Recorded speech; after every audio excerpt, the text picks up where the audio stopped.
rebels in the world, stand up.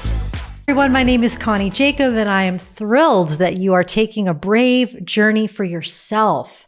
Right now, this isn't about being a better parent, being a better teacher, being a better leader. This is about you, just being a better person and taking that, finding your brave belonging journey with me. This is all about you finding out that you are brave and that you belong. And when you find out that you're brave and that you belong, you'll find that your relationships improve. Your ability to dream and create and do the things that you've always wanted to do, they actually become more possible. You're able to live the life that you've always wanted when you know that you're brave and when you find that inner belonging. What I want to do is I want to give you a little tip and a little tool on how you can manage your inner world. In my book, Bring Them Closer, either for parents or for teachers, you'll find that what I talk a lot about is peace in my heart translates to peace in my home or peace in my class or peace in my environment. Well, how do you find that? How do you do that? One of the ways that I evaluate my inner world is by asking myself 3 questions. Number 1, what is my resting emotional state? Now, some of you have never maybe even thought about emotions before, or when you did think about them, they got overwhelming, or you've had perceptions of people who are emotional, and you just think, no, we are not going there. Well, I want you to think of it in terms of you are an emotional being.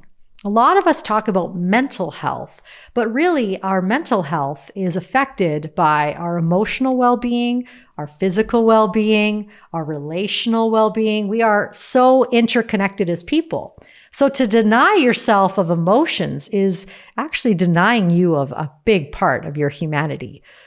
So we all have resting emotions. We feel all kinds of things all day, but I'm talking about what you feel mostly these days. Don't think about 5 years ago. Don't even think about last week. This week, what has been my resting emotional state?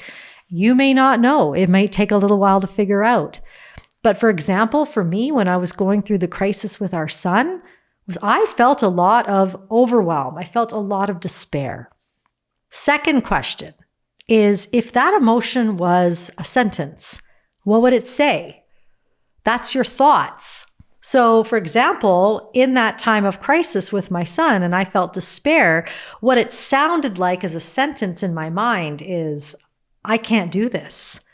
I'm not a good enough parent. If I was a better mom, my son wouldn't be in this place. That's what it sounded like. So I'm identifying emotion, I'm identifying thought. And then the third question is, what behaviors are coming out as a result of that? What's happening in my behaviors? Because remember, behavior is communication. And so if I think about what I feel and what I think, it often comes out in my behaviors.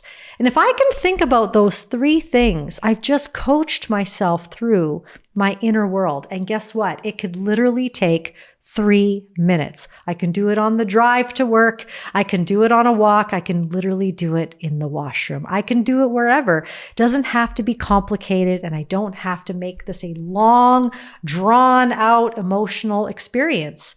It's just facts. And what happens when I do this is it organizes my brain. A lot of us don't realize how much our sense of bravery and our sense of belonging is connected to our ability to know what's going on in our inner world. And our inner world is made up of emotions, thoughts, and behaviors. That's what makes us. Our heart wounds, the things that might have come up, happen when we've reached out for connection and we didn't get it. If we're looking for rejection, we will always find it. Rejection is everywhere. Not everyone is going to like you. And we all know this in our heads, but to actually really know it, it's quite challenging. And when it comes to finding our own brave belonging, we need to come to terms with who we are, who you are. When it comes to myself, I've had quite a journey because I don't know many almost 50-year-olds that breakdance. It kind of sets me a little bit outside the circle. You know, the typical moms, when they were buying strollers, I was trying to find the dance circle to jump into. I was a hip hop mama. It was odd. It was weird.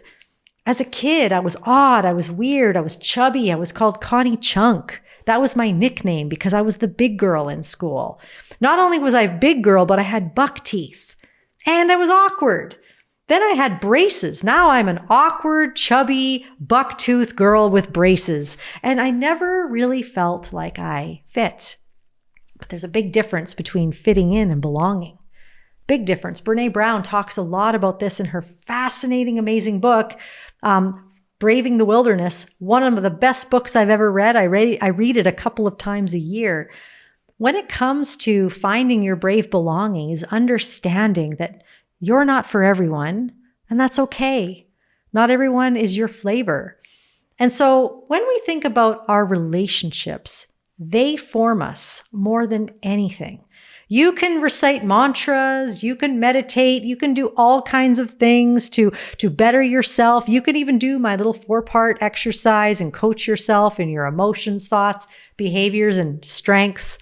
But here's the thing, if the people who are around us are bringing us down, we're always going to find ourselves in places and in areas that we never wanted to be. We're always going to feel like we have to show up and fit in the way everybody wants us to. And so when it comes to finding your brave belonging, it's really important to be thinking about, who am I? Nobody gets to tell you who you are except for you. You get to tell yourself who you are. You get to show up the way that you've always wanted. That's what I get to do. That's what you get to do. And it's something that we are in control of. So I want to teach you a little something that I do to make sure that the people around me are in their right place. What do I mean by that? Well, if I put my hand on my heart, the people who are the very closest to me, these people are the people who are touching my heart and my soul. These are my inner circle. They're probably less than 5 people. They might be my family, but they might not, because maybe my family isn't actually healthy. Maybe they shouldn't be right next to my heart. So the people who I choose to have right here, these are people who need to feed my soul, who make me better, who have loved me at my very worst moments and my best, and who I in turn do that for them. Little bit outside my heart are people who I like. They like me. You know, they might be my coworkers. They might be people that I see on a regular basis. They're not right next to my heart, but they're pretty close. They're great people. That's good to know who they are. They're not my inner circle, but I like them. And then a little further out from my heart are maybe my acquaintances. Maybe these are my social media friends. I don't really know them. They don't really know me, but I don't necessarily not like them, and I don't necessarily like them. They're just kind of out there. And then the outer rim are people who really need to be as far away from my heart as possible. These are people who are not supposed to have access to the closest part of me because they're not healthy. Maybe they're not bad people, but they're not good for me. And if we can decide who are these people, and who is supposed to be on the outer rim, what we're going to find that we feel like we belong a lot more. When I don't feel like I belong, I can guarantee you, I'm trying to get someone out here on my outer rim to be right next to my heart. Maybe it's my parents, my father-in-law. Maybe I'm trying to get him, who doesn't always understand me, to be right here. Well, now I don't feel like I belong, and I'm actually setting myself up for trauma or for disappointment because I'm reaching out for connection to somebody who wasn't meant to give that to me. So only you get to decide who's right here and who's out here. And I would encourage you to actually make a list who deserves to be your inner circle and focus on them. Because oftentimes we're looking for the person way out here. We want them to accept us when there's a whole ton of people who love you for who you are. Keep those ones close. If it's one person, awesome. If it's 2, great. You don't need a lot. You just need people who are right here. And you'll find your brave belonging increases when these people become very clear to you who they are. Do I feel like I'm a delight? I remember being a little girl, and every day I would wake up, I would always find myself in trouble. I would do something wrong. I would do something or say something I shouldn't have. And I was a pretty good girl. But every day I was in trouble. So I remember one day I woke up and I thought to myself, today I am going to do nothing wrong. Sure enough, 2 hours later from waking up, I was in trouble for something. And I remember thinking to myself, can't I just get this right? I wish that I could be a good girl. And it kind of blows me away now as an adult looking back, because if I could watch myself as a little girl, I would think there's nothing wrong with you. And I kind of wonder, where did that come from? Why did I think that I was such a bad little girl? And I think it's because I felt like I was delighted in when I was perfect, when I had a good day, when I did something right, because it was celebrated. But when I didn't do something right, I was punished. And that put those neural pathways together in my brain that said, you're only a delight when you're doing things right. I wonder how many of us feel the same way. I'm only a delight when you fill in the blank. When I say the right things, when I show up this way. Do we feel like we are a delight to our families, to our friends? And again, knowing who those people are right against your chest, those are people who find you to be a delight. If they don't, then they need to be put out to the outer rims, wherever they belong.